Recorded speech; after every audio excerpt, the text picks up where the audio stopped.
Hello friends, ओम श्री गणेशाय नमः। जय श्री कृष्ण। आप सभी का स्वागत है आपके अपने यूट्यूब चैनल पर। फ्रेंड्स, आज हम आपको इस वीडियो में बताने जा रहे हैं माघ मास महात्म्य की 19वें अध्याय की कथा के बारे में। फ्रेंड्स, वीडियो शुरू करने से पहले आपसे रिक्वेस्ट है, अगर आप हमारे चैनल पर नए हैं और आपने अभी तक चैनल को सब्सक्राइब नहीं किया है तो प्लीज सब्सक्राइब कीजिएगा चैनल को, साथ ही प्रेस कीजिएगा बेल आइकन को, जिससे नए वीडियो से रिलेटेड नोटिफिकेशन आपको तुरंत प्राप्त हो सके। और वीडियो पसंद आने पर वीडियो को लाइक और शेयर जरूर कीजिएगा, ताकि सभी भक्तों को इस वीडियो का लाभ प्राप्त हो सके। और कमेंट बॉक्स में जय श्री कृष्णा जरूर लिखिएगा। माघ मास महात्म्य 19वां अध्याय प्रारंभ। वह पांचों कन्याएं इस प्रकार विलाप करती हुई बहुत देर प्रतीक्षा करके अपने घर लौटी। जब घर आई तो माताओं ने कहा कि इतना विलंब तुमने क्यों कर दिया। तब कन्याओं ने कहा कि हम किन्नरियों के साथ क्रीड़ा करती हुई सरोवर पर थी और कहने लगी कि आज हम थक गई और जाकर लेट गई। वशिष्ठ जी कहते हैं कि इस प्रकार आशय को छुपाकर वह विरह की मारी पड़ गई। उन्होंने घर आकर किसी प्रकार की क्रीड़ा नहीं की।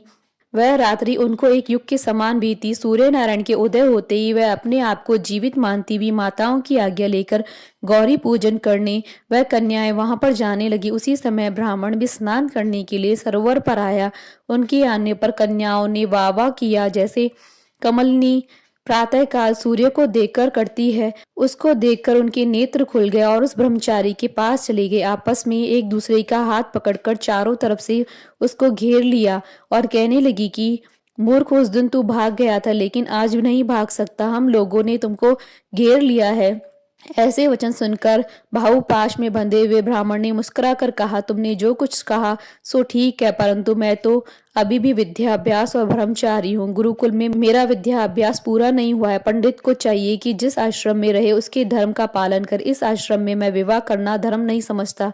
अपने व्रत का पालन करके और गुरु की आज्ञा पाकर ही विवाह कर सकता हूँ, उससे पहले नहीं कर सकता। यह बात सुनकर वह कन्या इस प्रकार बोली जैसे वैशाख मास में कोयल बोलती है। वह कहने लगी कि धर्म से अर्थ और अर्थ से काम और काम से धर्म के फल का प्रकाश होता है।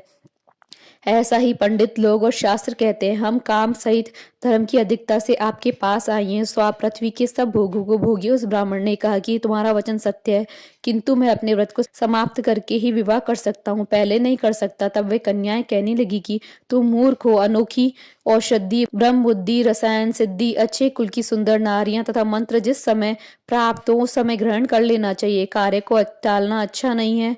केवल भाग्य वाले पुरुष ही प्रेम से पूर्ण अच्छे कुल से उत्पन्न स्वयं वर चाहने वाली कन्याओं को प्राप्त होते हैं। कहाँ हम अनोखी नारियां, कहाँ आप तपस्वी बालक। या बेमेल का मेल मिलाने में विधाता की चतुराई है।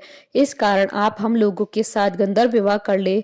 इनके ऐसे वचन सुनकर उस धर्मात्मा ब्राह्मण ने कहा कि व्रती रहकर इस समय विवाह नहीं करूंगा, मैं अपने स्वयंवर की इच्छा नहीं करता। इस प्रकार उसके वचन सुनकर उन्होंने एक दूसरे का हाथ छोड़कर उसको पकड़ लिया। सुशील और सुसरा ने उनकी भुजाओं को पकड़ा। सुतारा ने आलिंगन किया। चंद्रिका ने उसका मुख चूम लिया, परंतु फिर उसने क्रोधित होकर उनको श्राप दिया कि तुम डायन की तरह मुझसे चिपटी हो, इस कारण पिशाचनी हो जाओ। ऐसा श्राप देने पर वह उसको छोड़कर अलग खड़ी हो गई। उन्होंने कहा कि हमने अपराधियों को वृथा क्यों श्राप दिया। तुम्हारी इस धर्मज्ञता पर धिक्कार है। प्रेम करने वाले से बुराई करने वाले का सुख दोनों लोकों में नष्ट हो जाता है, इसलिए तुम भी हम लोगों के साथ पिशाच हो जाओ। तब वे आपस के क्रोध से उस सरोवर पर पिशाच पिशाचनी हो गए और बस पिशाच पिशाचनी कठिन शब्दों से चिल्लाते हुए अपने कर्मों को भोगने लगे। वशिष्ठ जी कहने लगे कि हे राजन, इस प्रकार वह पिशाच उस सरोवर के इधर उधर फिरते रहे। बहुत समय पश्चात मुनियों में श्रेष्ठ लोमेश ऋषि पोष शुक्ल चतुर्दशी को उस अछूत सरोवर पर स्नान करने के लिए आए। जब क्षुधा से दुखी इन पिशाचों ने उनको देखा तो उनकी हत्या करने के लिए गोल बांधकर उनको चारों तरफ से घेर लिया। वेद निधि ब्राह्मण भी वहां पर आ गया। उन्होंने लोमेश ऋषि को साष्टांग प्रणाम किया। वे पिशाच ऋषि के तेज के सामने ठहर न सके और दूर जाकर खड़े हो गए। वेद निधि हाथ जोड़कर लोमेश ऋषि कहने लगे कि भाग्य से ही ऋषियों के दर्शन होते हैं। फिर उन्होंने गंधर्व कन्या और अपने पुत्र का परिचय देकर उसका वृतांत सुनाया और कहा कि हे मुनिवर, ये सभी श्राप से मोहित होकर आपके सम्मुख खड़े हैं। आज इन बालकों का निस्तार होगा, जैसे सूर्योदय से अंधेरे का नाश होता है। वशिष्ठ जी कहने लगे कि पुत्र के दुख से दुखी हुए वेद निधि ब्राह्मण के ऐसे वचन सुनकर लोमेश ऋषि के नेत्रों में जल भर आया और वेद निधि से कहने लगे कि मेरे प्रसाद से बालकों को शीघ्र स्मृति पैदा हो। मैं उनका धर्म कहता हूँ, जिससे इसका आपस का ज्ञान विलीन हो जाए। श्री माघ मास महात्मा 19वां अध्याय संपूर्ण। बोलिए भगवान श्री हरि विष्णु जी की जय, सनातन धर्म की जय। हमारे साथ इस वीडियो में अंत तक बने रहने के लिए आपका धन्यवाद। ओम श्री गणेशाय नमः। जय श्री कृष्णा।